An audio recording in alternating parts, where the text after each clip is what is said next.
I সকলে সোহে ছুটে রবকে করে নাও রাজি। আলহামদুলিল্লাহ রাব্বিল আলামিন ওয়াসসালাতু ওয়াসসালামু আলা সাইয়্যিদিল মুরসালিন আম্মা বা'দ ফাআউযু বিল্লাহি মিনাশ শাইতানির রাজীম বিসমিল্লাহির রহমানির রহিম আসসালাতু ওয়াসসালামু আলাইকা ইয়া রাসূলুল্লাহ ওয়া আলা আলিকা ওয়া আসহাবিকা ইয়া হাবিবাল্লাহ আসসালাতু ওয়াসসালামু আলাইকা ইয়া নবিয়াল্লাহ ওয়া আলা আলিকা ওয়া আসহাবিকা ইয়া নূরাল্লাহ। দূরেও কাছে, দেশেও প্রবাসে যে যেখানে রয়েছেন এই মুহূর্তে টিভি সেটের সামনে সকলকে একরাশ প্রীতি ও শুভেচ্ছা জানিয়ে শুরু করছি অনুষ্ঠান রমজানের ডাক। অন্যান্য দিনের ন্যায় আজও রয়েছে একটি খুবই শিক্ষণীয় এবং সতর্কতামূলক বিষয়, যে বিষয় সম্পর্কে না জানলে হয়তো আমরা অনেক কিছু থেকেই অজ্ঞাত থেকে যাব, অজানা থেকে যাব, আমাদের পুরো বিষয়টাই অজানা থেকে যাবে, আর এতে করে আমরা ক্ষতিগ্রস্ত হব দুনিয়া ও আখিরাতে। কি সেই বিষয়? চলুন ইনশাআল্লাহ শুনবো। প্রথমে আমরা দরুদ পাকের ফজিলত শুনে নিই। দরুদ পাকের অগণিত অসংখ্য ফজিলত রয়েছে, তার মধ্য হতে আসুন একটি ফজিলত আমরা আমাদের হৃদয়ের কান দিয়ে শ্রবণ করি। ক্বালান নবী সাল্লাল্লাহু তাআলা আলাইহি ওয়া আলিহি ওয়া সাল্লাম ইন্না আউলান নাসি বিয়াউমিল কিয়ামতি আকতারুহুম আলাইয়া সলাহ। তোমাদের মধ্যে থেকে দুনিয়াতে যে অধিক হারে আমার উপর দরুদ শরীফ পাঠ করবে, কিয়ামতের দিন সে আমার নিকটবর্তী হবে। সাল্লু আলাল হাবিব সাল্লাল্লাহু তাআলা আলা মুহাম্মদ সাল্লাল্লাহু আলাইহি ওয়া আলিহি ওয়া সাল্লাম সালাতান ওয়া সালামান আলাইকা ইয়া সাইয়্যিদি ইয়া রাসূলুল্লাহ। এই যে হাদিসে পাক পাঠ করলাম, অধিক হারে দরুদে পাক, প্রশ্ন জাগতেই পারে যে কতবার দরুদ শরীফ পাঠ করলে এই দরুদে পাক আমাদের উপর অধিক হারে পাঠ করার মাঝে অন্তর্ভুক্ত হবে, একটা প্রশ্ন জাগতেই পারে। তো এটাকে খুব সহজ করে দিয়েছেন এমন এক মহান ব্যক্তি, আল্লাহর ওয়ালি, যাকে এই ভারত উপমহাদেশের মধ্যে মুহাদ্দিসে আজম বলা হয়। মুহাদ্দিসে আজম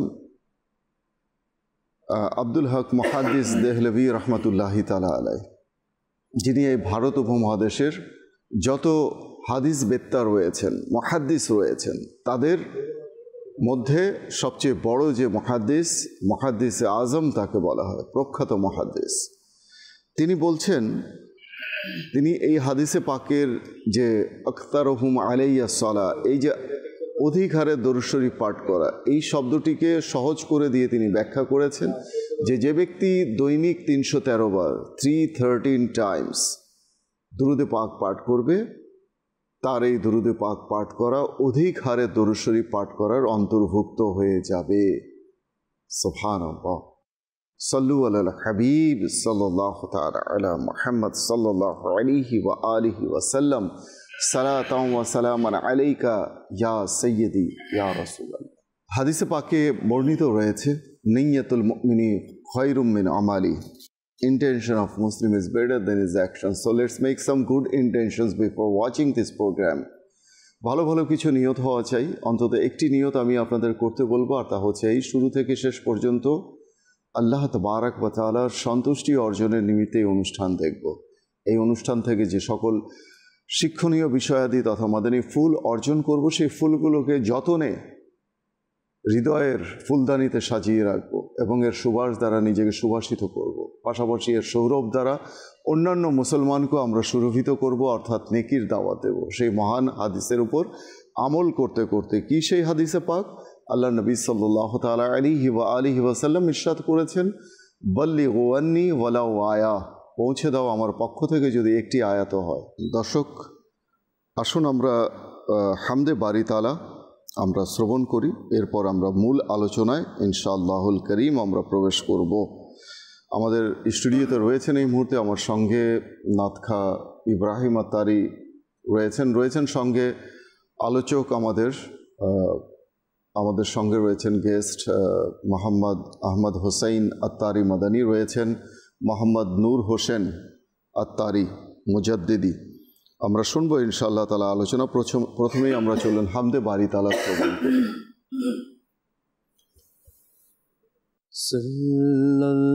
সাল্লাল্লাহু আলাইকা ইয়া রাসূলুল্লাহ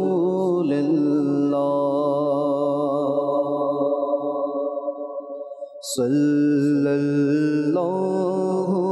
আলাইকা ইয়া হাবিবাল্লাহ সাল্লাল্লাহু আলাইকা ইয়া রাসূলুল্লাহ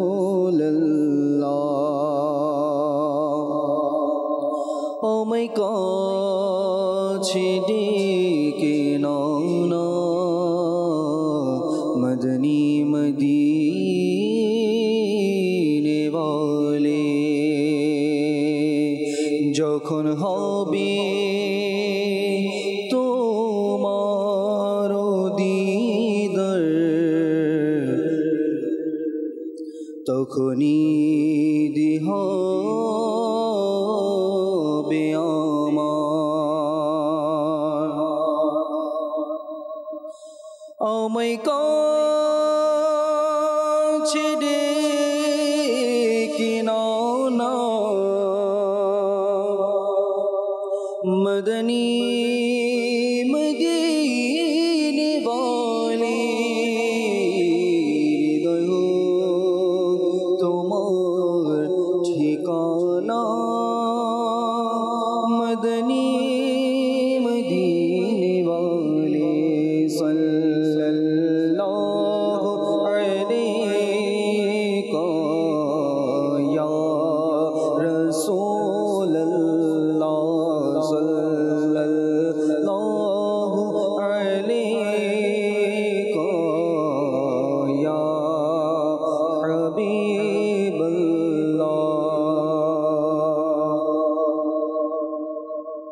আল্লাহ আল্লাহ আল্লাহ লা ইলাহা ইল্লাল্লাহ আল্লাহ আল্লাহ আল্লাহ লা ইলাহা ইল্লাল্লাহ আল্লাহ আল্লাহ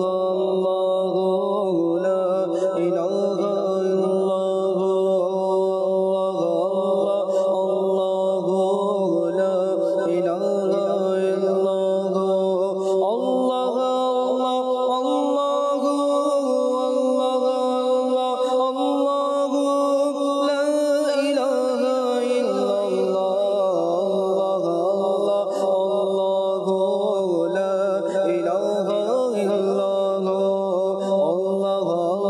আল্লাহ লা ইলাহা ইল্লাল্লাহ حسبي ربي جل الله ما في قلبي غير الله حسبي ربي جل الله ما في قلبي غير الله نور محمد صلى الله نور محمد صلى الله لا إله إلا الله الله الله لا إله إلا الله الله الله لا إله إلا الله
পাখিরা এই গুঞ্জনে শোনায়, রাতের প্রহর যখন কেটে যায় পাখিরা এই গুঞ্জনে শোনায়, গুঞ্জনে শোনায় জিকির পবন আর প্রভাতের, জিকির পবন আর প্রভাতের, ইয়া আল্লাহ ইয়া আল্লাহ, আল্লাহ আল্লাহ লা ইলাহা ইল্লাল্লাহ, আল্লাহ আল্লাহ লা ইলাহা ইল্লাল্লাহ। ক্ষমা করে ক্ষমা করো আত্মাকে মওলা, দোহাই নবী ওহে খোদা, যিনি শ্রেষ্ঠ সকল নবীদের সরদার, ইয়া আল্লাহ, আল্লাহ লা ইলাহা ইল্লাল্লাহ, আল্লাহ লা ইলাহা ইল্লাল্লাহ।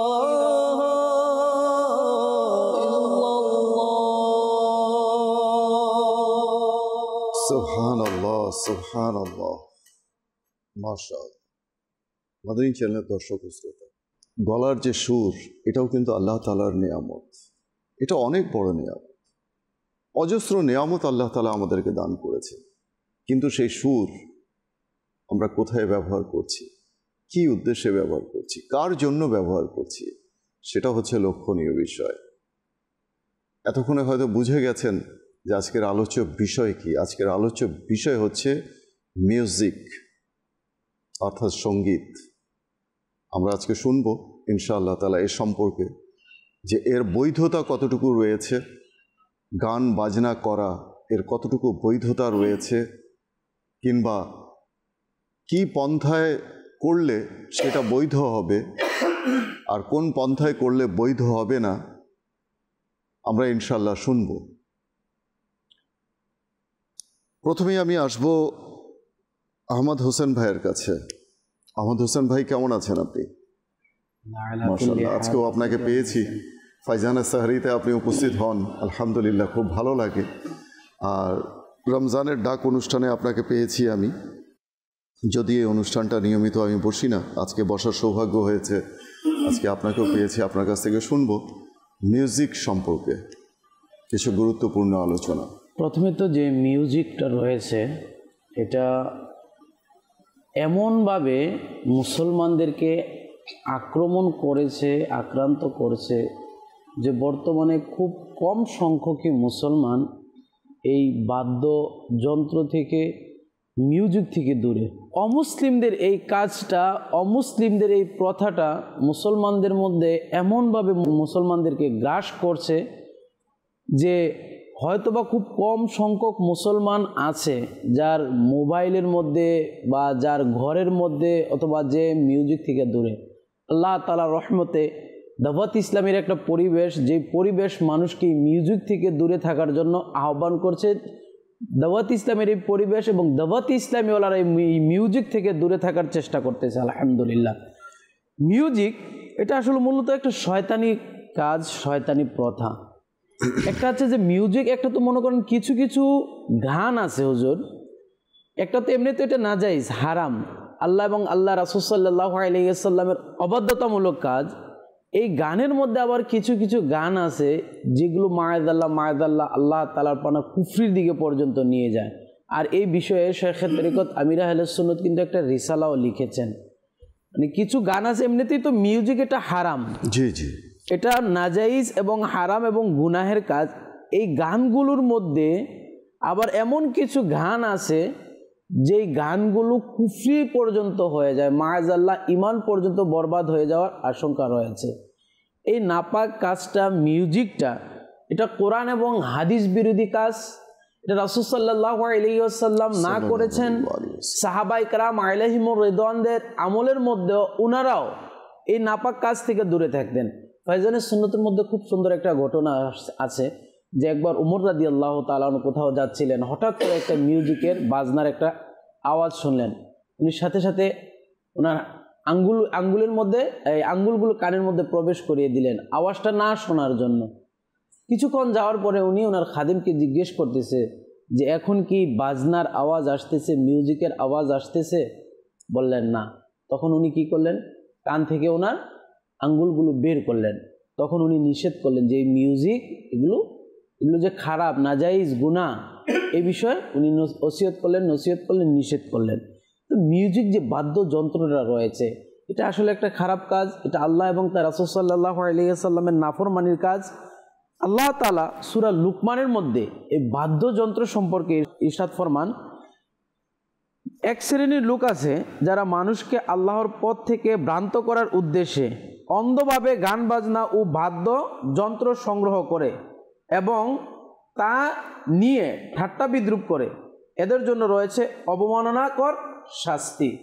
আল্লাহ তাআলা যে বাদ্যযন্ত্র যে হারাম, এটা আল্লাহ তাআলা পবিত্র কোরআনুল কারীমের মধ্যে বলে দিয়েছেন যে কিছু সংখ্যক লোক আছে যারা আল্লাহর পথ থেকে মানুষকে বিভ্রান্ত করার জন্য, মানুষকে আল্লাহ তাআলা রাস্তা থেকে সরিয়ে দেওয়ার জন্য কি করেন, গান বাজনা এবং বাদ্যযন্ত্র সংগ্রহ করে থাকে।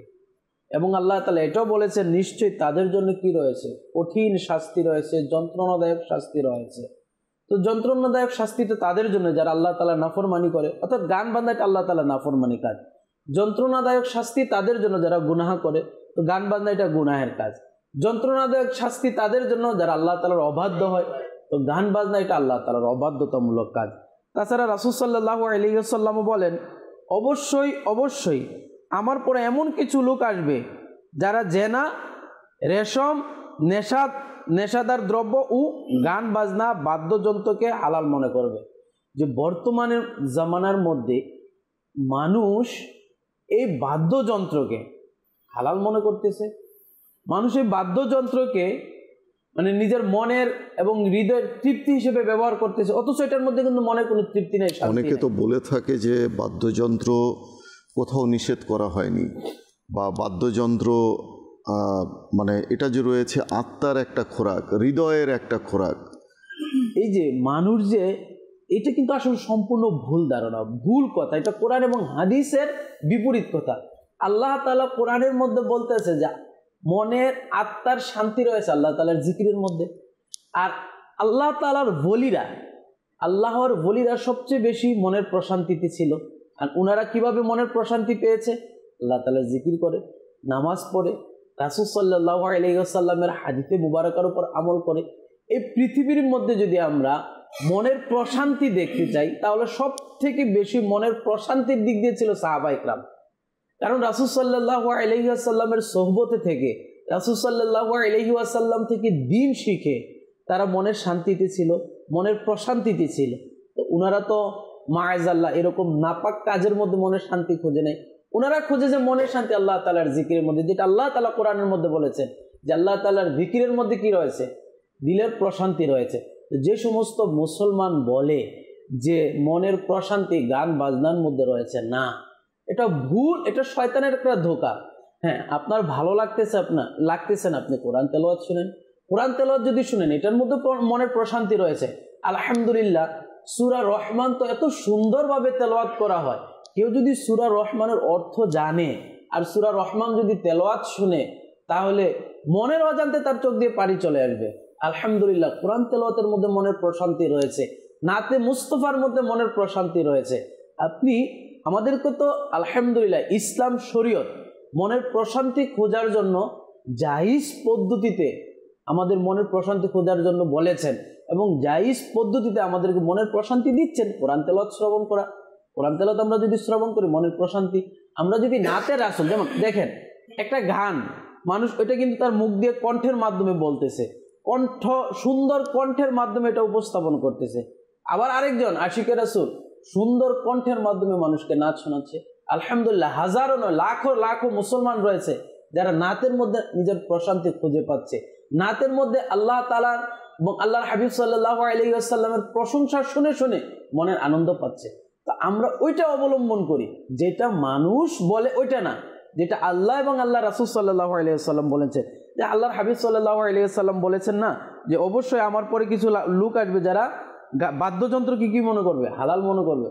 বর্তমানে আবার এক শ্রেণীর মুসলমান আছে যাদের মাথায় টুপিও আছে, শরীরে পাঞ্জাবিও আছে, দাড়িও আছে, এরা আবার বাদ্যযন্ত্রের পক্ষে কথা বলতেছে।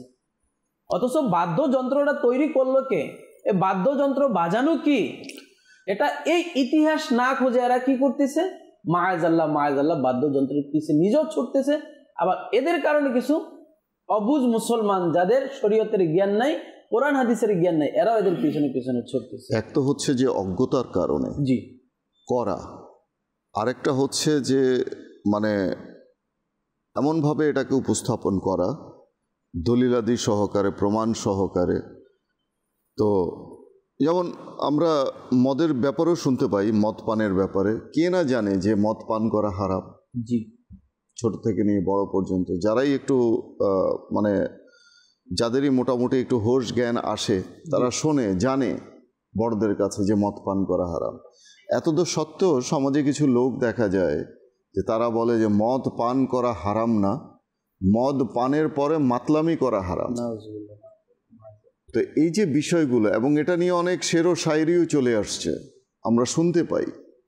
তো এই যে বিষয়গুলো মানে এক তো হচ্ছে আপনি প্রথমে বললেন যে গান বাজনা হারাম, এবং কখনো কখনো এই যে গীতি কথা যেগুলো আছে, স্বরলিপি যেগুলো আছে, এগুলো যারা লেখে তাদের শরিয়তের জ্ঞান না থাকার কারণে, ইলমে শরিয়ত না থাকার কারণে তারা এইসব স্বরলিপির মাধ্যমে কুফুরি কথাও জি জি লিখে দেয়।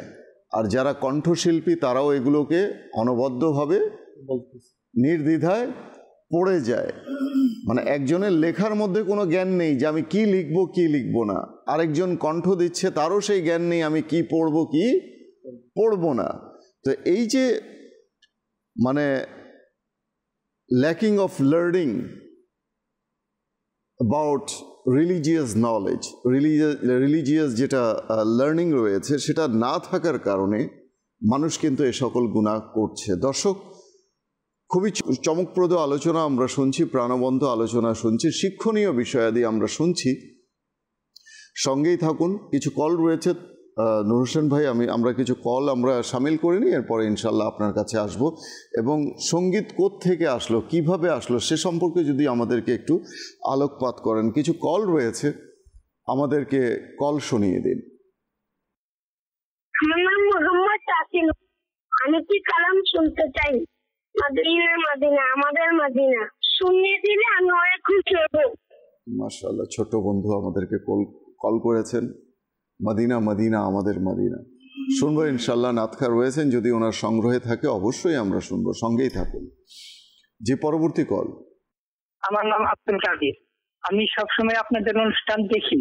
আপনাদেরকে অনেক ধন্যবাদ এই ধরনের একটা অনুষ্ঠান করার জন্য। মাশাআল্লাহ, আপনাকেও অনেক অনেক ধন্যবাদ। আপনি আমাদেরকে কল করেছেন, আমাদেরকে খুশি করেছেন। মুসলমানকে খুশি করা এটা অনেক বড় সাদকা, সাদকা তুল্য। আল্লাহ তাআলা এর উত্তম প্রতিদান আপনাকে দান করুন। যে পরবর্তী কল। মোহাম্মদ নাইমুল্লিক, ঢাকা জেলা। একটি নাচ শুনতে চাই, আমারই মনের এই বাসনা, শুধু দেখবো মদিনা। মাশাআল্লাহ, আমারই মনের এই বাসনা।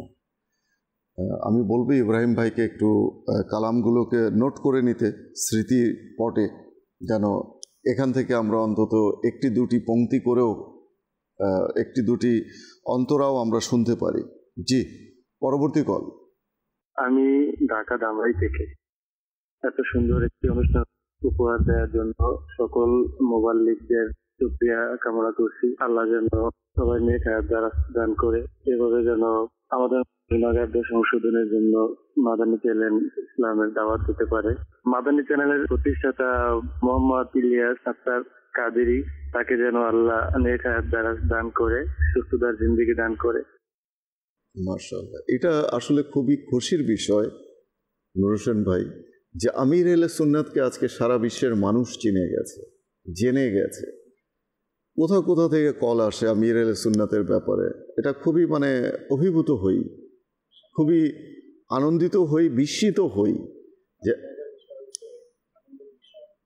যে আজ বিভিন্ন ভাষার লোকেরা, বিভিন্ন দেশের লোকেরা যারা আমির আহলে সুন্নাতের যেই মাতৃভাষা সেই ভাষার সাথে তারা পরিচিতও না, কিন্তু আমির আহলে সুন্নতের যে কর্ম কাজ, তার যে ইখলাস, এই সকল বিষয়গুলো দেখে মানুষ আজ তার শানে মানকাবাত লিখছে, তার শানে পদ্ম লিখছে। শুনবো ইনশাআল্লাহ। আরো কিছু কল আছে, আরো কিছু কল শামিল করে নি, যে কলগুলো শুনিয়ে দিন। রাজিবুল হাসান তুষার, আমি একটি মানকাবাতে আত্মা শুনতে চাই। পেয়েছি আমি ইজ্জত আত্মারে দৌলত। মাশাআল্লাহ, খুব সুন্দর, আপনিও পড়তে পারেন, আপনারও সুর খুব ভালো। আরো 2-4টে লাইন কমপ্লিট করলে তো আপনারই হয়ে যেত আপনার দ্বারাই। মাশাআল্লাহ, আল্লাহ তাআলা বরকত দান করুন। যে পরবর্তী কল। আমার নাম মোহাম্মদ মুসলিম উদ্দিন। আপনাদের চ্যানেল খুব ভালো লাগে, আমি আপনার চ্যানেল দেখি এবং সুন্দর সুন্দর অনেক কিছু শেখা যায়। আমার পরিবর্তন অনেক জিনিসে হয়েছে, অনেক জ্ঞান হয়েছে। আল্লাহর রহমত, আমি আপনার চ্যানেলটা দেখবো এবং অনেক কিছু শিখবো। মাশাআল্লাহ। একটা প্রশ্ন দর্শকদের উদ্দেশ্যে আমি ছুঁড়ে দিতে চাই, তা হচ্ছে গান বাজনা, মিউজিক, এটা যদি ফজিলতপূর্ণ হতো, সওয়াবের কাজ হতো, that's a question to all of you, don't take it otherwise. এটা যদি ফজিলতপূর্ণ হতো, মাহাত্ম্যপূর্ণ হতো, তাহলে তো ওলামা একরাম গাইতো, তাহলে মুফতিয়ান একরাম গাইতো, সবচেয়ে বেশি গাইতো তারা। এটা কি কখনো মাথায় আসে না যে কখনো কোনো মুফতিকে গান বাজনা করতে শুনিনি, কখনো কোনো আলিমের দিনকে গান বাজনা করতে শুনিনি? তারা কি আপনার আমার চেয়ে ইসলামটাকে কম জানেন, কম বোঝেন? না, তারা অনেক বেশি জানেন আমাদের চেয়ে। গান বাজনার পরিবর্তে আমরা কি শুনবো? একটা অল্টারনেটিভ তো চাই, কিছু একটা দুনিয়াতে ছাড়তে, পরিহার করতে। মানুষ সবসময় একটা অল্টারনেট প্ল্যাটফর্ম চয়েস করে, যে আমার এটা আমি পাচ্ছি না, ঠিক আছে, এর পরিবর্তে আমার এটা দরকার, না হলে আমি বাঁচতে পারবো না, আই কান্ট সারভাইভ। তো এখন তার পরিবর্তে আমরা কি করব, সেগুলো আমরা শুনবো ইনশাল্লাহ। যাব নূর হোসেন ভাইয়ের কাছে। নূর হোসেন ভাই, মাশাআল্লাহ, আশা করি ভালোই আছেন আপনি।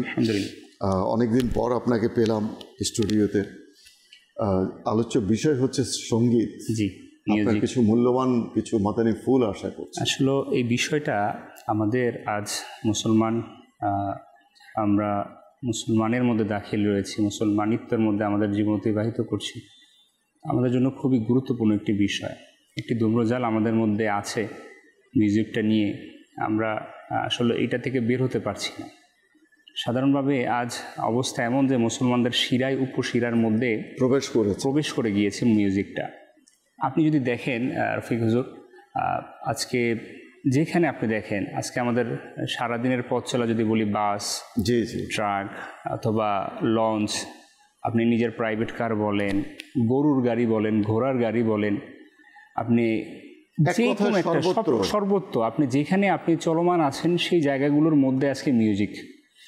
এমনকি আপনি যদি দেখেন বাচ্চা, আচ্ছা একজন মুসলমান তার জীবনের যে পথ চলাটা, হ্যাঁ, সে যখন দুনিয়াতে আসে, সে তখন বুঝতেও শিখেনি। ওই সময়টাও আজ শয়তানের এমন একটা প্রোপাগান্ডা যে আজ মুসলমানদের শিশু যেখানে তার দোলনা থেকে তার জীবনটা শুরু, ওই দোলনাটার মধ্যেও মিউজিকটা দিয়ে দেওয়া হয়েছে, দোলনার মধ্যে দিয়ে দেওয়া হয়েছে, টয়েস খেলনার মধ্যে রয়েছে। সেই যে জুতো পরবে, জুতো দিয়ে হাঁটতেছে, সেই জুতোর মধ্যে মিউজিক বাজতেছে। এটাতে আমরা সবাই খুব আনন্দিত হচ্ছি, হ্যাঁ, বাচ্চাটাও সেটাতে আনন্দিত হচ্ছে। এখন দেখা যাচ্ছে এই যে এই বাচ্চাটাই এই যখন সে বড় হচ্ছে, তার শুরুটাই জীবনের যখন হয়েছে মিউজিক দিয়ে, তখন সে তো চাইবেই তার মিউজিক তার জীবনের মধ্যেই থাকুক। এখন আমরা দেখা যাচ্ছে যে এই মিউজিক থেকে বাঁচতে পারছি না। আপনি যেটা বললেন, আজ কিছু মানুষ আছে যারা, হুজুরও বলল, দিনের লেবাস আছে তাদের মধ্যে, তারা মিউজিকটাকে হালাল বলে দিচ্ছে, ইনিয়ে বিনিয়ে কোনোভাবে, হ্যাঁ, বিচ্ছিন্ন কোনো ঘটনা কিতাব থেকে তারা নিয়ে আসতেছে, সেখান থেকে সেটাকে মিউজিকটাকে হালাল করে দিচ্ছে। আচ্ছা, যারা ইসলামের জ্ঞানী না, সাধারণ মুসলমান, তো তাদের অবস্থানটা এরকম যে মিউজিকটা আমরা আমাদের বিনোদনের জন্য রেখে দিয়েছি, যেটা আমাদের একটা প্রশান্তি, বিনোদন, আত্মার খোরাক বললেন, যে হৃদয়ের খোরাক বললেন যেটা আপনি, মাজাল্লাহ, এটা তো কখনোই পশ্চিমকালেও হৃদয়ের খোরাক হতে পারে না, যেটাকে আমার শরীয়ত আমাকে নিষেধ করেছে, আল্লাহ রসুল আমাদের এটা বিষয়টাকে হারাম করে দিয়েছে, সেটা আমার হৃদয়ের খোরাক কীভাবে হতে পারে? এটা একজন সাধারণ মুসলমানের চিন্তার মধ্যে যদি সে নিয়ে আসে, তো এটা তার জন্য সহজ সমাধান হতে পারে। এখন বিষয় হচ্ছে মিউজিকের শুরুটা যদি আমরা দেখি যে আসলে মিউজিকটার কে প্রচলনকারী, কে এটার উদ্ভাবন কে। এই বিষয় যদি ইতিতে আনতে যাই আমরা, তাহলে দেখা যায় কিছু ঘটনা কিতাবের মধ্যে। তার আগে মুসলিম বিশ্বের যে প্রসিদ্ধ একজন হানাফি বুজুর্গ, যার নাম হচ্ছে আরিফ বিল্লাহ হযরত দাতা আলী হাজভেরি রহমাতুল্লাহ তাআলা আলাইহি, তো তার একটি কিতাবের মধ্যে তিনি বর্ণনা করেন আল্লাহ পাক হযরত দাউদ আলা নবিয়িনা আলাইহিস সালাতু ওয়াস সালাম, তাকে আল্লাহ পাক সুমধুর কণ্ঠ দান করেছিলেন। যেটা আপনি বলেন আল্লাহ পাকের অদর্শ নেয়ামতের মধ্যে একটি নেয়ামত হচ্ছে বান্দার জন্য কণ্ঠ। আমাদের মধ্যে আমরা চলতে ফিরতে গিয়ে মানুষের কণ্ঠ শুনি, কারো একটু কর্কশ কণ্ঠ হয়, কারো একটু মিষ্ট কণ্ঠ হয়। হ্যাঁ, তো এই যে কণ্ঠের মধ্যে একটা নেয়ামত আছে। তো হযরত দাউদ আলা নবিয়িনা আলাইহিস সালাতু ওয়াস সালামের যে কণ্ঠর সুর ছিল সেটা সুমধুর ছিল।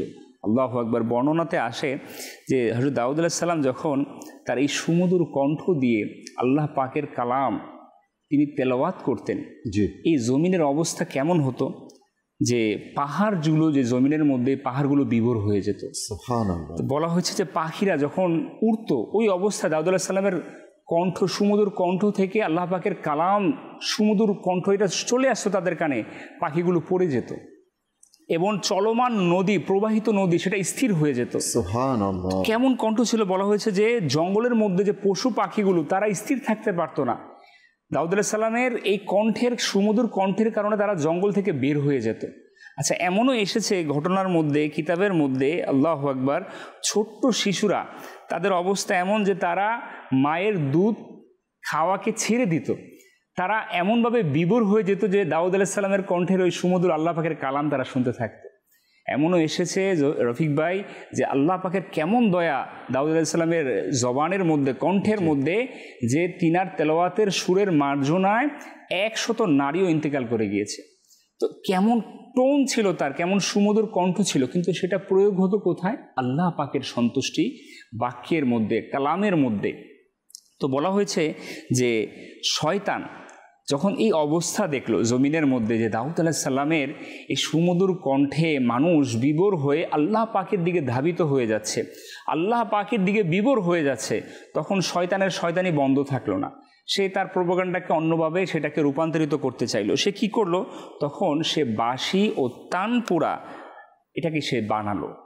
যে আমরা আজকে বাদ্যযন্ত্রকে ইনিয়ে বিনিয়ে এটাকে আমরা হালাল করে দিই, বাঁশের কঞ্চি দিয়ে, জি বাঁশের কঞ্চি দিয়ে যে বাঁশি আমরাকে বাজাই। অনেক সময় আমরা দেখতে পাই যে আমাদের শহরের মধ্যে, গ্রামের মধ্যে বাঁশি বিক্রি করে। অনেকে দেখা যায় মানুষ ঘরের মধ্যে সাজিয়ে রাখে বাদ্যযন্ত্রকে। তো বলা হয়েছে এই শয়তানি সর্বপ্রথম বাঁশি আর তানপুরাকে সৃষ্টি করে। আপনি যেটা বললেন যে কে এটা কোথা থেকে আসলো, তো বলা হলো এই করে সে ক্ষান্ত রইল না, সেটাকে বাজালো এবং সে গান গাইলো, সে গাওয়া শুরু করে দিল।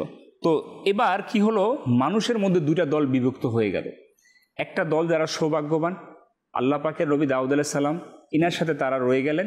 আর একটা দল যারা দুর্ভাগা, তারা কি করলেন, এই শয়তানের সুরের মার্জনায়, এই বাদ্যযন্ত্রের হারাম এই সুরের মার্জনার দিকে তারা ধাবিত হয়ে গেল, দুইটা দলে বিভক্ত হয়ে গেল। এই যে এই অবস্থা, তাহলে এখান থেকে কিতাব থেকে আমাদের তাফসির কারক, ওলামায়ে মাশায়েখ, তারা আলেমে দিন, তারা বলেন যে এই শয়তানি হচ্ছে এটার মূল আবিষ্কারক। এই শয়তানি এই গান বাজনার শুরুটা করে। রাসূল পাক সাল্লাল্লাহু আলাইহি সাল্লামের হাদিসে মুবারকা তাফসিরে আহমদিয়ার মধ্যে রয়েছে, আল্লাহ রাসূল সাল্লাল্লাহু আলাইহি সাল্লাম ইরশাদ করেন, শয়তান সর্বপ্রথম বিলাপ করলো আর গান গাইলো। আল্লাহ রাসূল কিন্তু স্পষ্ট বলে দিল যে শয়তানি সর্বপ্রথম বিলাপ করলো। অর্থাৎ আমরা দেখতে পাই যে অনেক সময় বিলাপ করার কিছু মানুষ আমাদের সমাজের মধ্যে রয়েছে, যেটাও আমাদের ইসলামের শরীয়তের মধ্যে নিষেধ রয়েছে। আমাদের দেখা যায় অনেক সময় কেউ মারা গেলে আমাদের মা বোনরা তারা বিলাপ করে কান্না করা শুরু করে দেয়, তাদের হাত দিয়ে মাথার মধ্যে আশ্রাতে থাকে, নিজের শরীরকে জমিনের মধ্যে আশ্রাতে থাকে আর বিলাপ করে তারা কান্না করা শুরু করে দেয়। এটা শয়তানের একটা কর্মকাণ্ড, এটা শরীয়তে নিষেধ রয়েছে। সেম গান বাজনার বিষয়টাও আমাদের, এটা আমরা যারা অভ্যস্ত রয়েছি শ্রবণ করার মধ্যে, গাওয়ার মধ্যে, এটা আমাদের জন্য স্পষ্ট শরীয়তের মধ্যে যে এটার মূল আবিষ্কারকই হচ্ছে শয়তান, আর শয়তানই এটা গেয়েছেন। আর যারা এই কাজটা করলো তারা শয়তানের পদাঙ্ককে অনুসরণ করলো।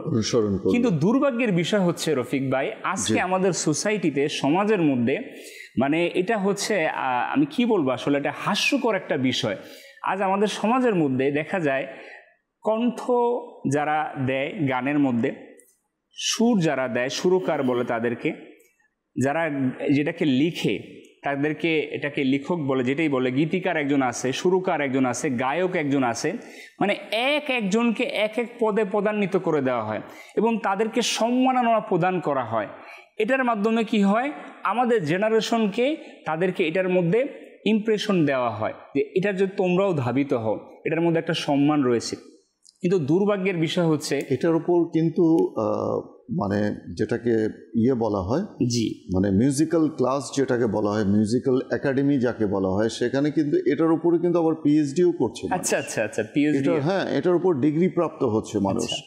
মানে অর্থাৎ আপনি যেটা বলতে চাচ্ছেন সেটা এক কথায় বলা যায় যে মানুষকে মানে এই কাজের মধ্যে প্ররোচিত করা, প্রলুব্ধ করা এবং এটাকে বৈধতা দেয়া।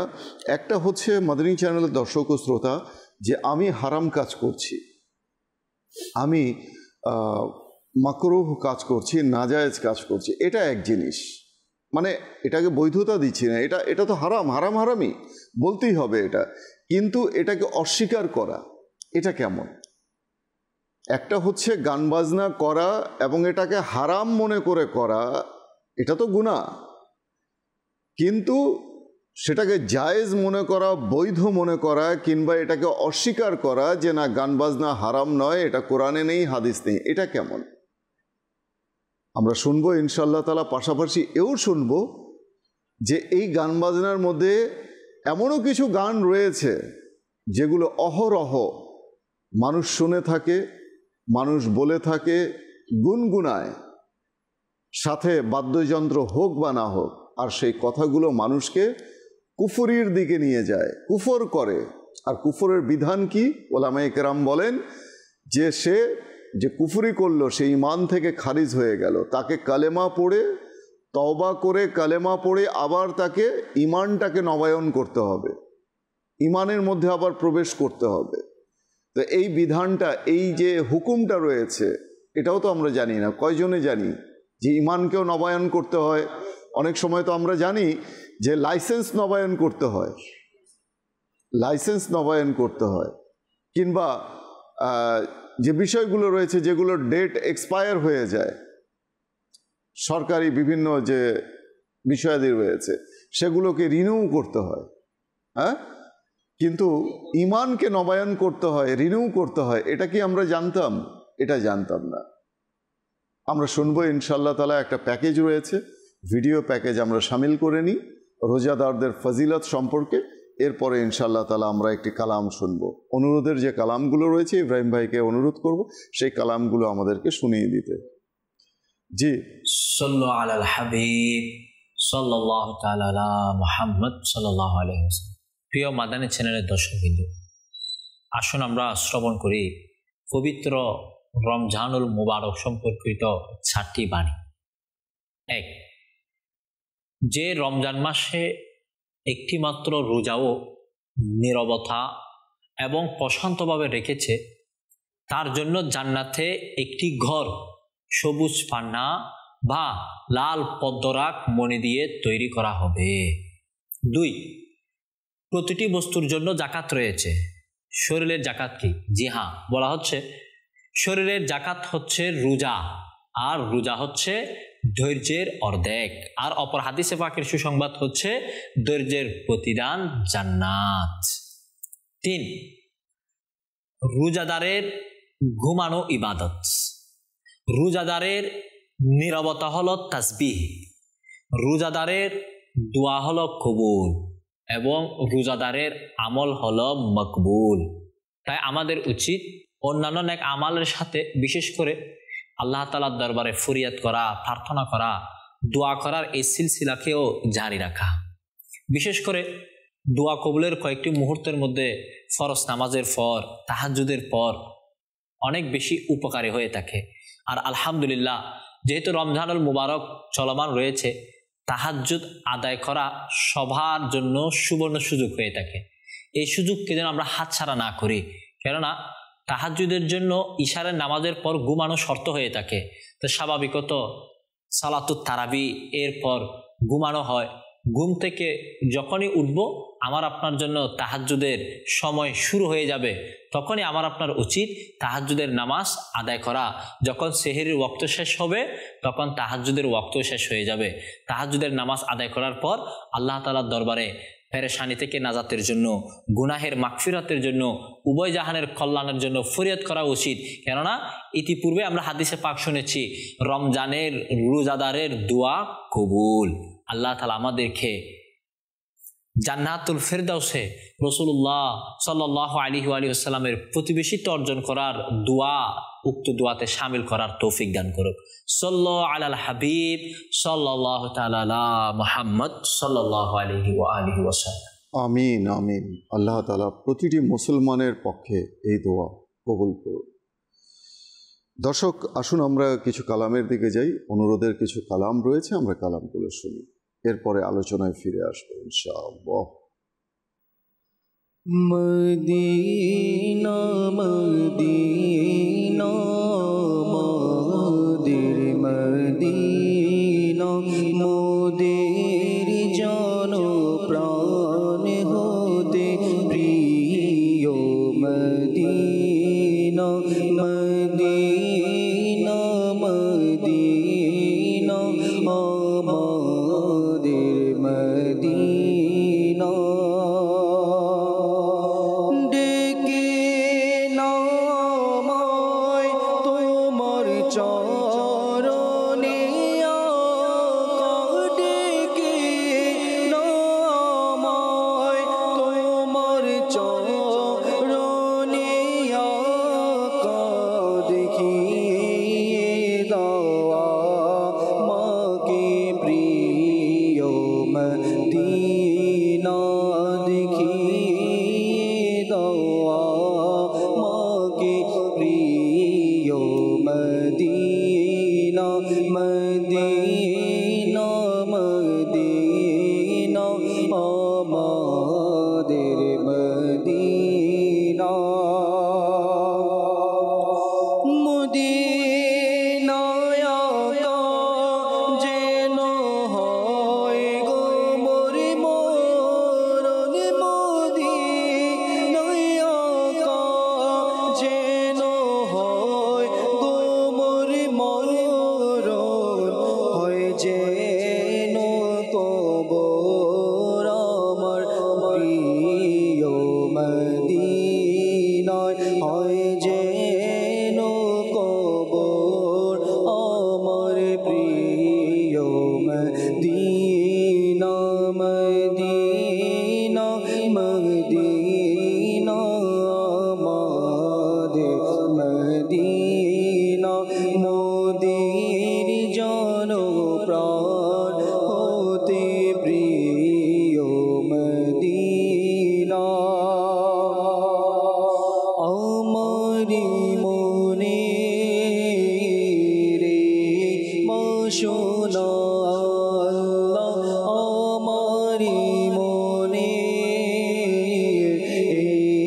বাসনা, শুধু দেখিব মদিনা আল্লাহ।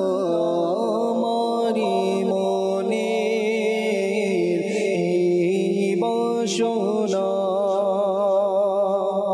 তিনি যদি চান দিবেন মন, দয়ার নজর মোর পানে, তিনি যদি চান দিবেন মন, দয়ার নজর মোর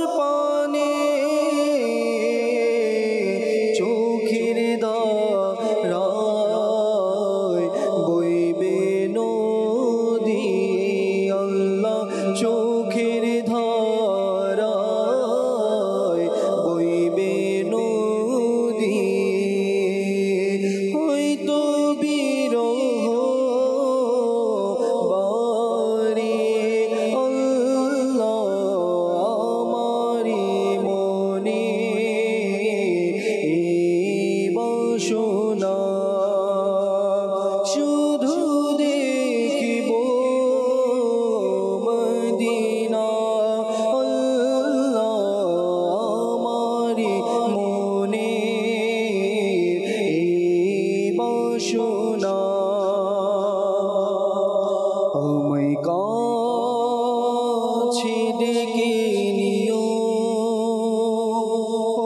গো মোর প্রিয় নবী আমায় কাছে ডেকে নিও গো মোর প্রিয় নবী প্রেমের শোধা মনে দিও গো মোর প্রিয় নবী যদিও আমি গুনাহগার তবু উম্মত আমি তোমার যদিও আমি গুনাহগার তবু উম্মত আমি তোমার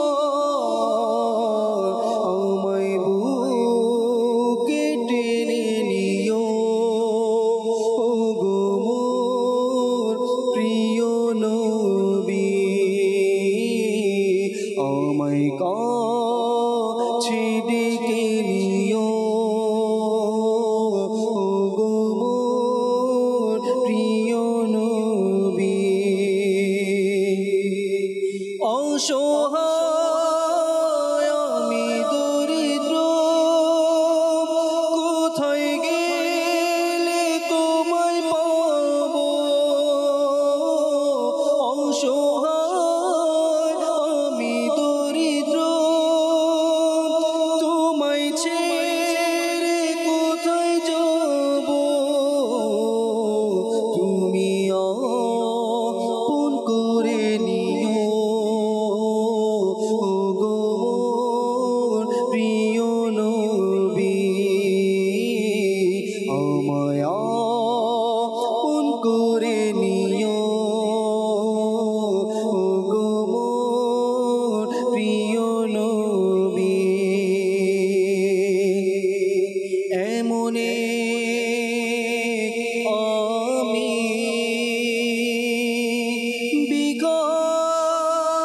বিকারি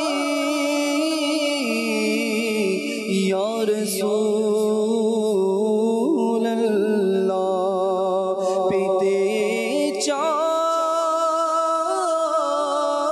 চাই তোমারে আমি প্রিয় নবী বিদায় বেলায় কাছে এসে তুমি আমায় প্রিয় নবী বিদায় বেলায় কাছে এসে তুমি আমায় তবু দিদার মোরে দিও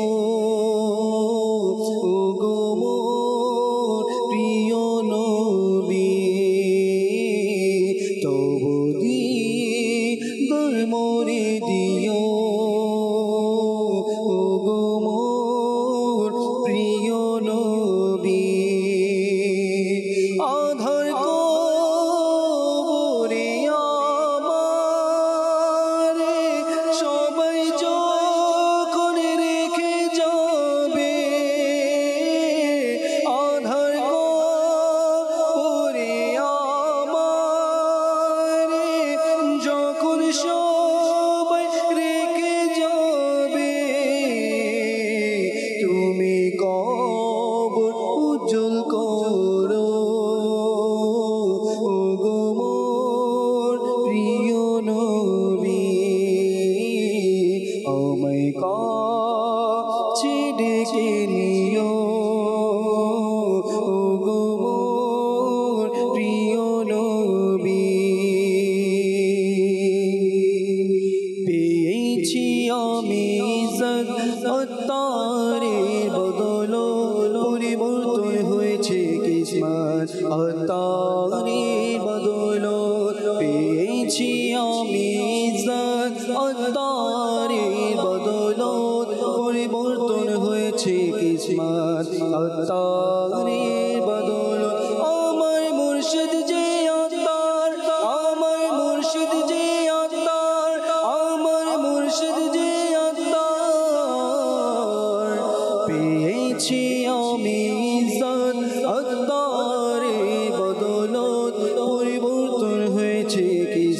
কিসমত আত্মারের বদৌলত আপন করেছো আমায় বুকে লাগালো আমায় আপন করেছে আমায় বুকে লাগালো আমায় যা কিছু আছে আমারই আত্মারের বদৌলত পরিবর্তন হয়েছে কিসমত আত্মারের বদৌলত পেয়েছি আমি ইজ্জত আত্মারের বদৌলত আমার মুর্শিদ যে আত্মার আমার মুর্শিদ যে আত্মার আমার মুর্শিদ যে আত্মার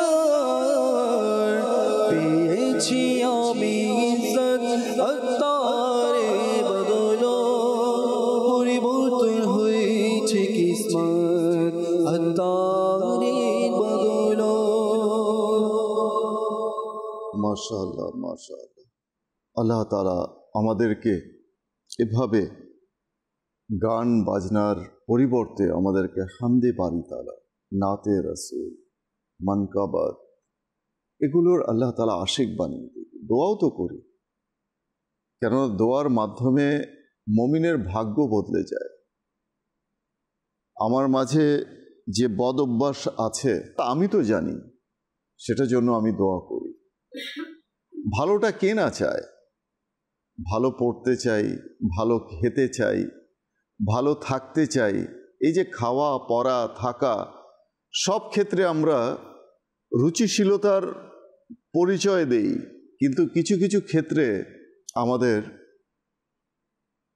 রুচি বিনষ্ট হয়ে যায়। সেখানে আমরা ভালো মন্দ কোনো পার্থক্য করতে পারি না। সেক্ষেত্রে আমাদের করণীয় রয়েছে আল্লাহ তাআলার কাছে দোয়া করা, যে এই মন্দ অভ্যাস আমার মাঝে রয়েছে, আল্লাহ আমার এই মন্দ অভ্যাসকে তুমি পরিবর্তন করে দাও, উত্তম অভ্যাসে পরিণত করে দাও। এর পরিবর্তে আমরা হামদ শুনব, নাত শুনব, মানকাবাত শুনব। আল্লাহ তাআলা সেই তৌফিক আমাদের দান করুন। আরও একবার আসছি আহমদ হোসেন ভাইয়ের কাছে।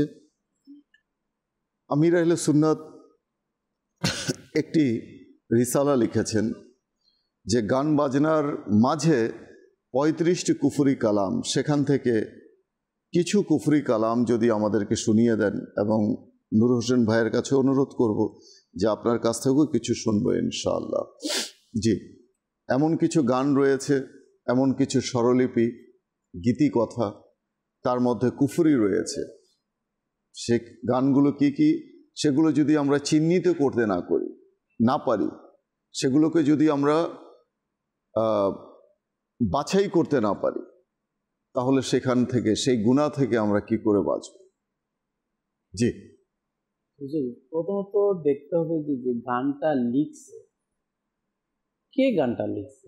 যেমন যারা অমুসলিম রয়েছে, এরা যদি গান লিখে তাহলে কিন্তু ইসলামের পক্ষে লিখবে না। প্রথমত গান তো এটা নিষিদ্ধ। দ্বিতীয়ত গানটা যে লিখছে, একটা হচ্ছে যে একটা জিনিস করলে গুনাহ, কিন্তু সে মুসলমান থেকে যাবেন, তার জন্য গুনাহ থেকে, মানে গুনাহ যে করেছে এর জন্য তাকে পাকড়াও করা হবে। তাকে আল্লাহ তাআলা যদি চায় ক্ষমাও করে দিতে পারে, আল্লাহ তাআলা যদি চায় আযাবও দিবে। এটা আল্লাহ তাআলার ইচ্ছায় রয়েছে, যদি মুসলমান হন। আর যদি মুসলমান থেকেই বঞ্চিত হয়ে যায়, সে মুসলমান থেকেই যদি চলে যায়, সে যদি আর মুসলমান নাই থাকে, তাহলে তো তার জন্য নিশ্চিত জাহান্নাম। এটা আল্লাহ তাআলা কোরআনের মধ্যে বিভিন্ন জায়গার মধ্যে ওয়াদা করেছেন, বিভিন্ন জায়গার মধ্যে আল্লাহ তাআলা ঘোষণা করেছেন।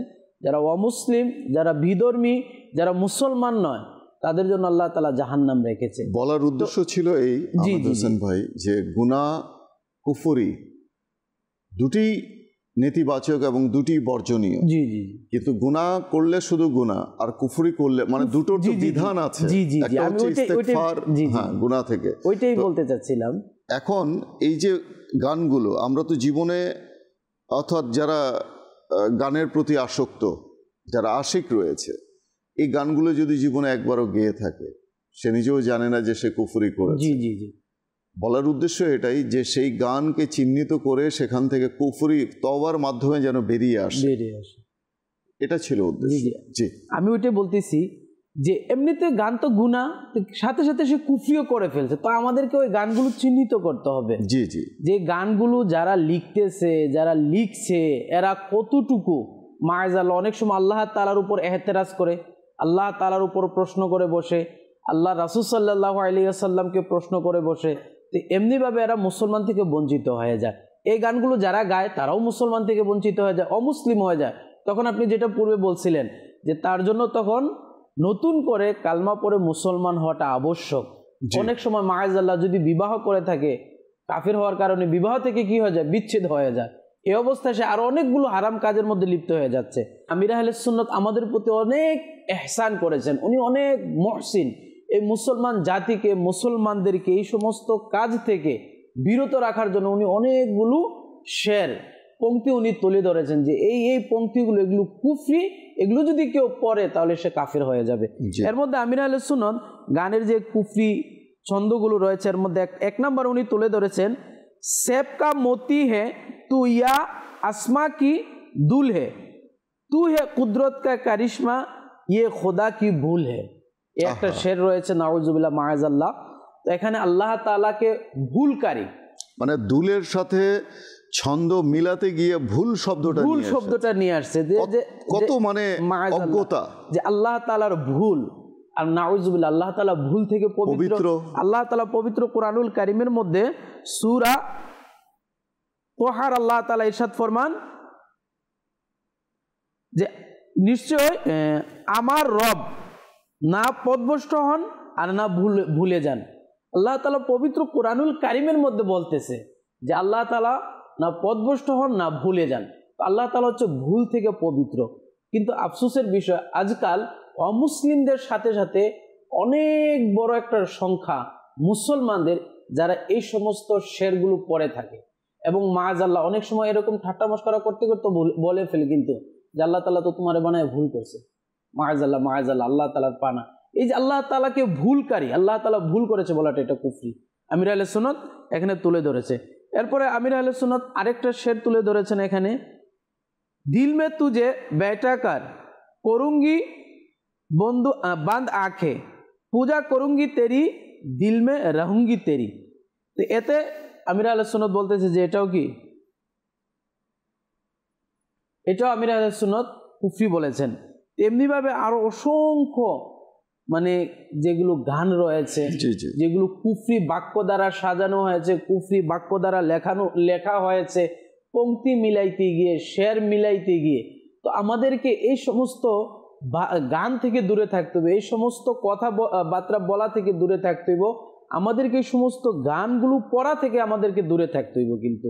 আর এটার জন্য সর্বপ্রথম আমাদেরকে জানতে হবে, ইলমে দ্বীন শিখতে হবে।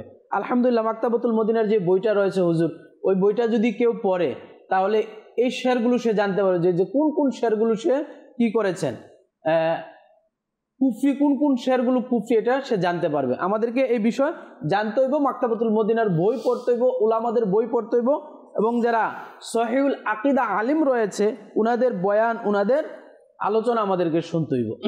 মাশাআল্লাহ। আসবো নূর হোসেন ভাইয়ের কাছে। নূর হোসেন ভাই, এ সম্পর্কে আপনি যদি দু চারটি কথা বলেন। জি মাশাআল্লাহ।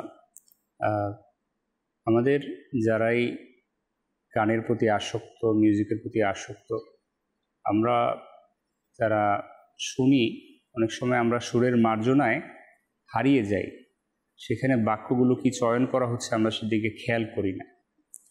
তো এরকম দেখা যায় আমরা সেই গানগুলোতে এতই আসক্ত হই, সেগুলো আমরা শুনে শুনে ঘুমিয়ে যাই, সেগুলো আমাদের ঘরের মধ্যে কোনো ফ্যামিলি অনুষ্ঠান হতে গিয়ে আমরা সেগুলোকে বাজাই, এটা আমার প্রিয় সং, এটা আমার প্রিয় গান।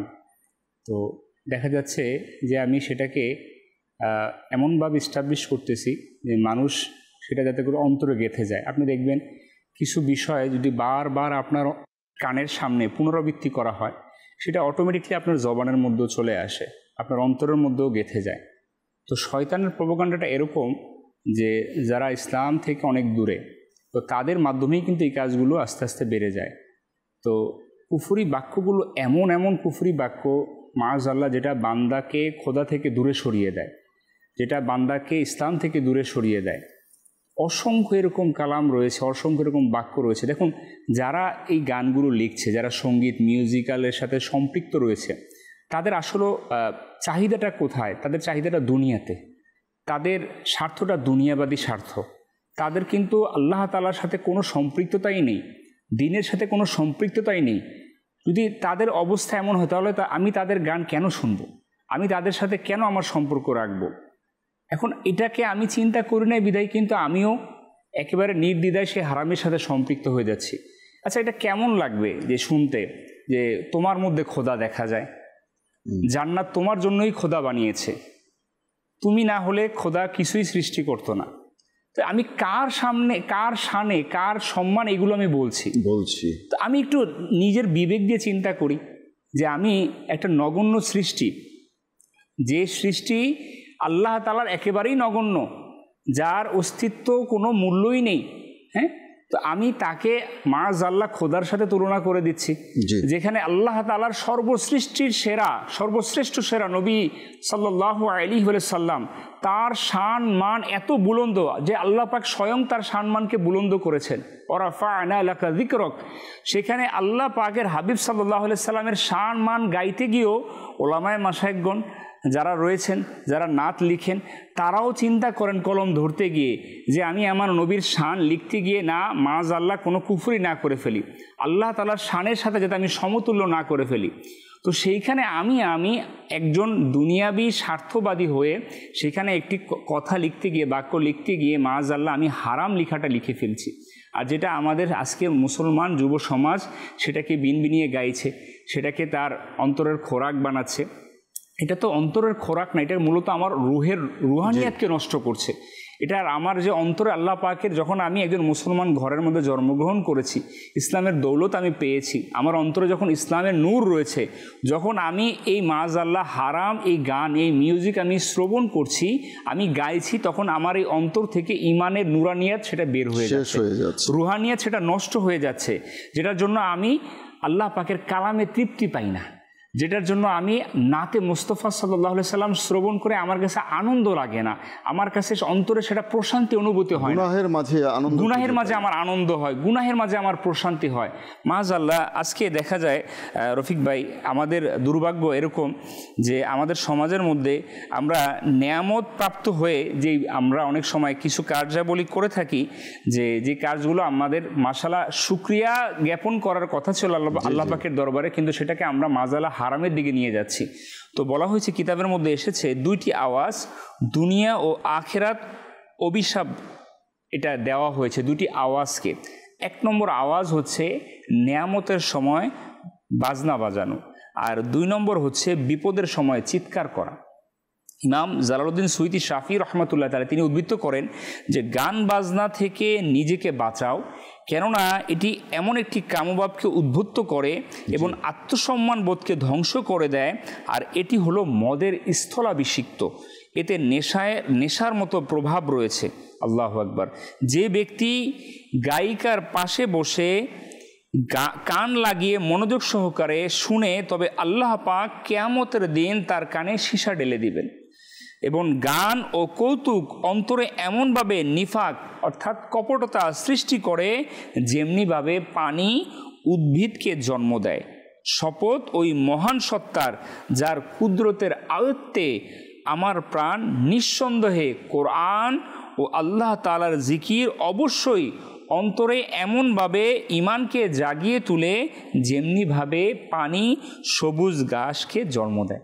এই যে বিষয়টা আপনার, যে আজ আমাদের সমাজের মধ্যে যে বৈধ আমাদের যে সংস্কৃতিগুলো ছিল, বৈধ যে আমাদের অনুষ্ঠানমালাগুলো ছিল, এই বিষয়গুলোর মধ্যে আজ আমাদের হারামগুলো প্রবেশ করিয়ে দেওয়া হয়েছে। এই যে আসন্ন আমাদের রমজান, পরেই কিন্তু আমাদের ঈদের আগমন ঘটবে। চাঁদ রাত যখন আসে, মাআযাল্লাহ এমন একটা রাত, যেই রাতের মধ্যে অসংখ্য মুসলমানের ঘরের মধ্যে মিউজিকের আওয়াজ শোনা যায়। তো সে কিন্তু অনুধাবন করতে পারছে না সেটা কি করছে।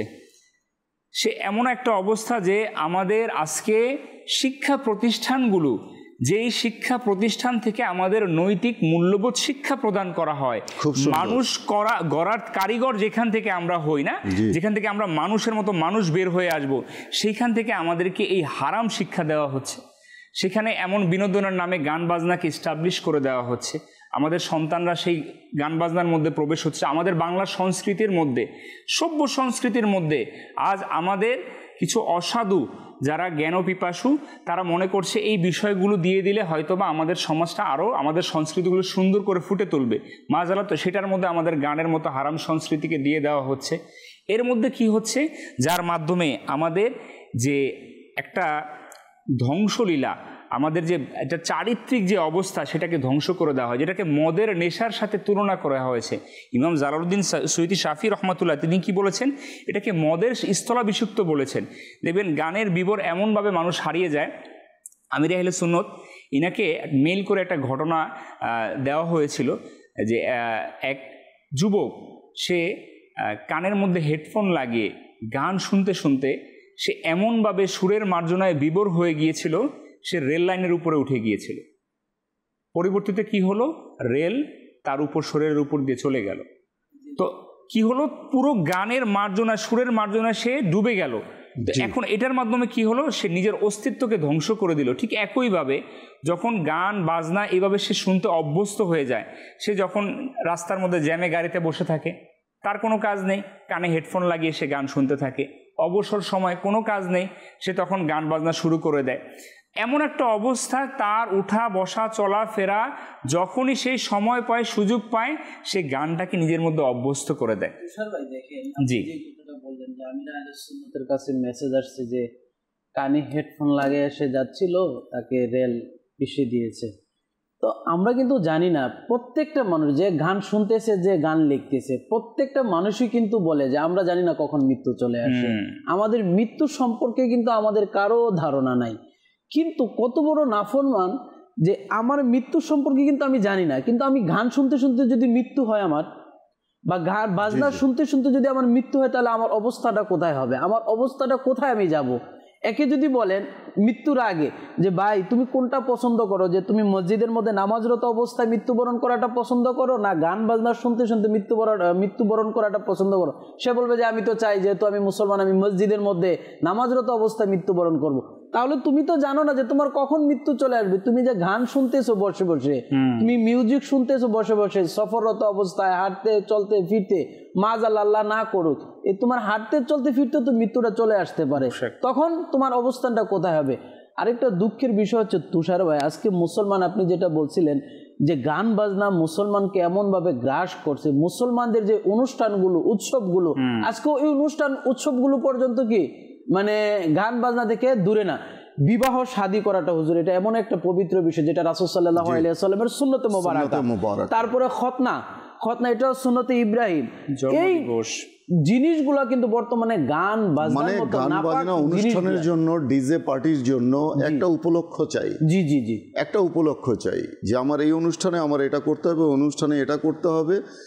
তো যেটা বলতে চাই মাদানী চ্যানেলের দর্শক ও শ্রোতা, সেটা হচ্ছে যে বিয়ে এমন একটা পবিত্র বরকতময় বিষয়, বিয়ে করলে মানুষের অর্ধেক দিন পূর্ণ হয়ে যায়।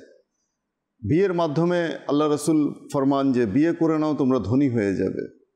আর বিয়ে করলে মানুষ গুনাহ থেকে মুক্ত হয়ে যায়, বেঁচে যায়, বিরত থাকতে পারে। সেই জায়গায় সেই বিয়েটাকে মানুষ হারাম কাজের মাধ্যমে শুরু করছে, নাচ গান বাদ্য। এখন সেই কাজটা একটা হালাল কাজ, পবিত্র কাজ, বরকতময় কাজকে যদি আমি হারামের মাধ্যমে সেটার অভিষেক ঘটাই, উন্মোচন করি, তাহলে এই কাজের পরিণতি কী রয়েছে? সেই বিয়ের মাধ্যমে যে সন্তানাদি আসবে তারা কেমন হবে? তাদের চরিত্রও তো ঠিক সেই রকমই হবে না। এটাই তো হচ্ছে মুখ্য বিষয়। আর সবচেয়ে বড় কথা একটা জিনিস না বললেই নয়, যাদের ঈমান নেই তারা কি ঈমানের মর্ম বুঝবে? বুঝবে না। কিন্তু যাদের ঈমান রয়েছে তাদের তো ভাবা উচিত যে আমার ঈমান রয়েছে, আমি আমার এই ঈমানটাকে হেফাজত করবো অ্যাট এনি কস্ট। হ্যাঁ, যেটা জানতাম না কিন্তু এখন তো জানছি। এখন থেকে আমরা আমাদের নিয়ত করে নিই যে ঈমানকে হেফাজত করব। রফিক ভাই, জানার পরেও জি আমি খুবই দুঃখের সাথে বলতে হয়, আজ মুসলমান জানার পরেও এই বিষয়গুলোকে তারা নিজেদের কালচার এমনভাবে বানিয়েছে যে এগুলো না করলে সমাজের লোকের মানুষ কি বলবে। তো সমাজের মধ্যে দেখেন বিয়ের অনুষ্ঠান পবিত্র অনুষ্ঠান, এটা তো আমাদের প্রত্যেকটা ঘরের মধ্যে আমাদের এটা প্রচলিত আছে। আলহামদুলিল্লাহ, বিয়ে আমাদের সন্তানদেরকে আমরা দিচ্ছি, আমাদের নাতিপুতিদেরকে দিচ্ছি। তো এটা করতে গিয়ে আমরা অনেক সময় সমাজের দোহাই দিয়ে এই কাজগুলোকে আমরা করে থাকি। বলা হচ্ছে যে যদি একটু গান বাজনা না করি তাহলে কিভাবে হবে। আচ্ছা, এমন অবস্থা সে নিজে তো গুনাহ করতেছে, পুরো একটা এলাকাকে গুনাহের মধ্যে জর্জরিত করে দিচ্ছে। সে মানুষের যে হুকুকুল ইবাদ, বান্দার যে হক, সেটাকে নষ্ট করে দিচ্ছে।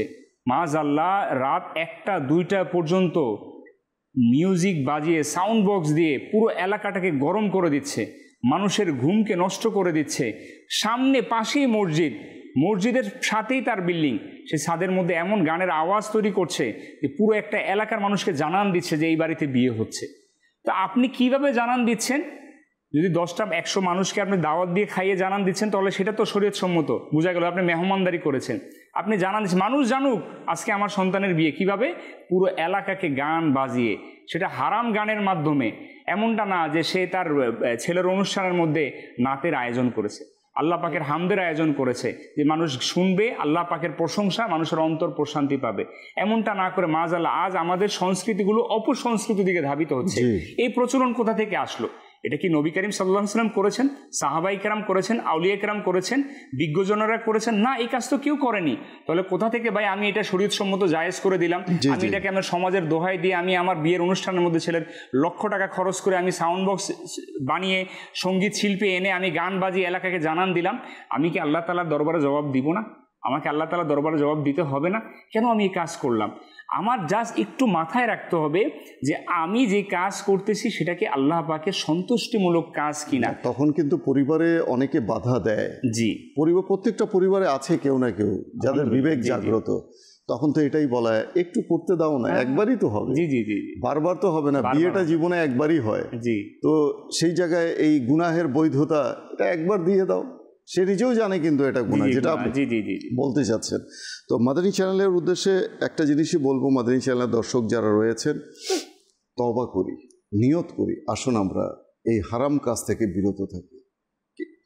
একটি ঘটনা আমরা শুনি, মানে যেটা পরিণতি সম্পর্কে এসেছে, কনসিকুয়েন্স, যেটা পানিশমেন্ট, যে উমদাতুল কারি কিতাবের মধ্যে এসেছে, প্রিয় নবী রাসূলে আরবি সাল্লাল্লাহু তাআলা আলাইহি ওয়া আলিহি ওয়াসাল্লাম ইরশাদ করেন হাদিসে মুবারাকা, যে শেষ যুগে আমার উম্মতের একটি সম্প্রদায়কে বিকৃত করে বানর ও শূকর বানিয়ে দেওয়া হবে। সাহাবায়ে কেরাম আলাইহিমুর রিদওয়ান আরজ করলেন, ইয়া রাসূলুল্লাহ সাল্লাল্লাহু আলাইহি ওয়া আলিহি ওয়াসাল্লাম, যদি তারা এই বিষয়ে সাক্ষ্য দেয় যে আমি আল্লাহ পাকের রসুল সাল্লাল্লাহু তাআলা আলাইহি ওয়া আলিহি ওয়াসাল্লাম, আল্লাহ পাক ছাড়া কেউ ইবাদতের যোগ্য নয়, ইরশাদ করলেন, হ্যাঁ, যদিও তারা নামাজ পড়ে, রোজা রাখে, হজ করে, উমরা করুক না কেন। আরজ করা হলো তাদের অপরাধ কি হবে? ইরশাদ করলেন, তারা মহিলার গান শুনবে এবং বাজনা বাজাবে আর মদ পান করবে, এরূপ খেলাধুলায় রাত অতিবাহিত করবে, আর সকালে বানর ও শূকর বানিয়ে দেয়া হবে।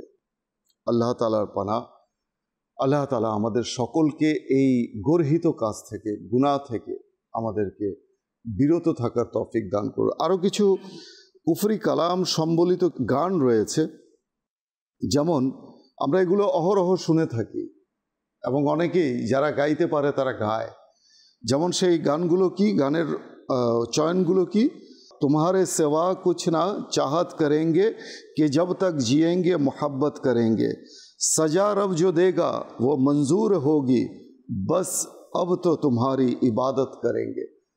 तो যাকে ভালোবাসা যায় তার কি ইবাদত করা যায়? গানের মধ্যে তো এমনটাই এসেছে।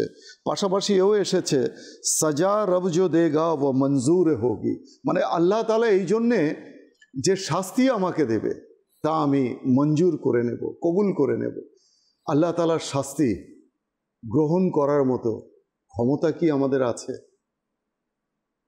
যেখানে একটা সিগারেটের জ্বলন্ত আগুন আমরা সইতে পারি না, আতকে উঠি, লাফ দিয়ে উঠি, সেখানে জাহান্নামের আগুন কি সইতে পারবো? মুখে বলা আর সয়ে নেয়া, এটা কি এক জিনিস? এছাড়াও আরও কিছু কালাম রয়েছে, সময়ের অভাবে আমরা সেগুলোকে বলতে পারছি না। যেমন এসেছে যে ইয়া রব তুনে ইয়ে দিল তোড়া কিস মৌসম মে, আল্লাহ তাআলা কি কারো হৃদয় ভাঙে? আল্লাহ তাআলা কি কারো মন ভাঙে? তাহলে কেন এই অপবাদ? কেন এই অপবাদ? বলা হয়ে থাকে বান্দা যা কিছু পায়, যা কিছু ভোগ করে, শাস্তি, আযাব, পেরেশানি, দুঃখ, কষ্ট, ক্লেশ, এগুলো সব কিছু হচ্ছে তার কৃতকর্মের ফল, কৃতকর্মের ফল। তাহলে কেন আল্লাহ তাআলার প্রতি এই অপবাদ? আর সেগুলো আমরা দিব্যি গেয়ে বেড়াই, দিব্যি আমরা সেগুলোকে বলে বেড়াই। এছাড়াও আরও অনেক কালাম রয়েছে, অনেক গান রয়েছে যেগুলো যেমন হাসিনোं को आते हैं क्या क्या बहाने खुदा भी ना जाने तो हम कैसे जाने। हसीनों को आते हैं क्या क्या बहाने खुदा भी ना जाने तो हम कैसे जाने। तो আল্লাহ তাআলা জানেন না, বলুন তো আল্লাহ তাআলা কি না জানেন, কি না জানেন? আল্লাহ তাআলা সব জানেন। কিতাবের মধ্যে এসেছে ওলামায়ে কেরাম এমন বলেন যে আল্লাহ তাআলা এমন শ্রোতা, এমন দ্রষ্টা, যাকে সর্বশ্রোতা বলা হয়, সর্বদ্রষ্টা বলা হয়, যে অমাবস্যার কালো কুচকুচে রাতে, নিকষ কালো অন্ধকার রাতে কালো পিঁপড়া যদি কালো পাথরের উপর থাকে, আল্লাহ তাআলা সেই পিঁপড়াকেও আল্লাহ তাআলা দেখতে পান, ক্ষুদ্রাতি ক্ষুদ্র কোনো পিঁপড়া। এমনকি এটা তো হচ্ছে আল্লাহ তাআলার আল্লাহ তাআলা যে সর্বদ্রষ্টা সেই ব্যাপারে। আর আল্লাহ তাআলা যে সর্বশ্রোতা, কিতাবের মধ্যে এসেছে সেই কালো পিঁপড়ার কালো কালো পায়ের যে চলার যে পদধ্বনি, সে আল্লাহ তাআলা সে পদধ্বনিও শুনতে পান। তাহলে আল্লাহ তাআলা কিভাবে না জানেন? যেই যে কালামের মধ্যে বলা হয়েছে হাসিনোं को आते हैं क्या क्या बहाने, মানে যারা সুদর্শনা রমণী যারা রয়েছে তারা কেমন কেমন অজুহাত করে, বাহানা করে, ছল চাতুরি করে। তো খোদা ভি না জানে তো হাম কেসে জানে, মানে আল্লাহ তাআলা যখন জানে না তো আমি কিভাবে জানবো, মাআযাল্লাহ। আর এইসব গান বাজনা বর্তমান যুব সমাজ এগুলো করে থাকে। আল্লাহ তাআলার পারা, আল্লাহ তাআলা আমাদেরকে এসব গর্হিত কাজ থেকে বিরত থাকার তৌফিক নসিব করুক। আমরা দোয়া তো করতে পারি, আল্লাহ আমাকে গান বাজনার এই বদ অভ্যাস থেকে আমাকে মুক্ত করে দাও, আমি মুক্ত হতে চাই, আমি পবিত্র হতে চাই, আল্লাহ আমাকে পবিত্র করে দাও। দোয়া তো করুক। অবশ্যই আল্লাহ শ্রবণকারী, আল্লাহ শুনছে, আল্লাহ সব কিছু শোনেন, সব কিছু জানেন, সব কিছু দেখেন। আমাদের উচিত তওবা করা। সময় একেবারে শেষের দিকে, মাত্র 3 মিনিট হাতে রয়েছে। যদি বলবো যে 1 মিনিট আপনার হাতে আছে, কি বলবেন আজকের বিষয় সম্পর্কে? জি, আসলে প্রত্যেকটা জিনিসেরই অল্টারনেটিভ রয়েছে। এখন সুরের প্রতি ধাবিত আমরা প্রত্যেকটা মানুষই হবে, সেই আমাদের মধ্যে একটা বিষয় রয়েছে, সত্তা রয়েছে যে মানুষ সুরের প্রতি ধাবিত হয়। তো যদি আমরা এমনটা করি যে আমাদের সুরের মার্জনা, যেটাকে আমরা আমাদের তৃপ্তি হিসেবে নিতে পারি, সেটার জন্য আমরা আশিকে রাসূলদের সাহচর্য হই। আলহামদুলিল্লাহ, মাদানী চ্যানেল বাংলার যত অনুষ্ঠান রয়েছে, বেশিরভাগ অনুষ্ঠানই দেখবেন নাতখা রয়েছে, নাতখা থাকে, যাতে করে কিছু কালাম শুনে মানুষ অন্তরে তৃপ্তি অনুভব করতে পারে। তো এখন যারা মুসলমান, যারা বিবেকবান, বুদ্ধিবান যারা, তাদেরকে উচিত হবে সেটাই যে আমি আমার যে এই চাহিদাটা, সুরের যে মিউজিক্যাল যে চাহিদাটা, এটাকে আমি পরিবর্তন করে আমি আশিকে রাসূলদের সাথে সাহচর্য অবলম্বন করে আমি নাতে রাসূল শুনবো, আমি হামদে বারি তাআলা শুনবো, আমি কোরআনের পাকের তেলাওয়াত শুনবো। আর আরেকটা বিষয় হচ্ছে যেই গানগুলো আমরা অনেক সময় দোহাই দিয়ে ইনিয়ে বিনিয়ে যেভাবে হোক আমরা চেষ্টা করি এটা শোনার জন্য, আসলে যেই গানের কথা কোনো আল্লাহর রাসূলের সাথে সম্পৃক্ততা রাখে না, তো সেটা আমাকে শুনেও তো অহেতুক, সেটা আমার শুনেও কোনো লাভ নেই। তো যেই গান শুনে আমাকে হারাম রিলেশনশিপের দিকে নিয়ে যাবে, তো সেটাকে আমি সেটাকে শুনবো, সেটাকে কেন আমি আপন করব? এখন আমার মোবাইলে আমার আমলনামা এটা রয়েছে, আমার মোবাইলে আমার আমলনামা রয়েছে, আমি কি, আমার অবস্থান কি, আমি কি মুমিন নাকি আমার মধ্যে এখনো ওই গুনাহের রোগগুলো রয়েছে? সময় একেবারে শেষের দিকে, আমি এটাই চেষ্টা করি যে আমার মোবাইল থেকে যাতে করে আমি বাঁচার চেষ্টা করি, যে রিমুভ করে দিই। আর আমরা যারা সোশ্যাল মিডিয়াতে অভ্যস্ত, যে বিষয়গুলো আমার সামনে চলে আসে তৎক্ষণাৎ আমি সেখান থেকে বের হয়ে যাই, যাতে করে আমি এটার মধ্যে অভ্যস্ত না হয়ে যাই। জি, মাদানী চ্যানেলের অনুষ্ঠানের একেবারে শেষ পর্যায়ে আমরা চলে এসেছি। ইনশাল্লাহ দেখা হবে যদি হায়াতে বেঁচে থাকি পরবর্তী অনুষ্ঠানে অন্য কোনো বিষয় নিয়ে। সকলের সুস্বাস্থ্য কামনা করছি, সবাই ভালো থাকুন, সুস্থ থাকুন, আর নিজের ঈমান ও আমলকে হেফাজত করুন। সাল্লু আলাল হাবিব সাল্লাল্লাহু তাআলা আলা মুহাম্মদ সাল্লাল্লাহু আলাইহি ওয়া আলিহি ওয়াসাল্লাম।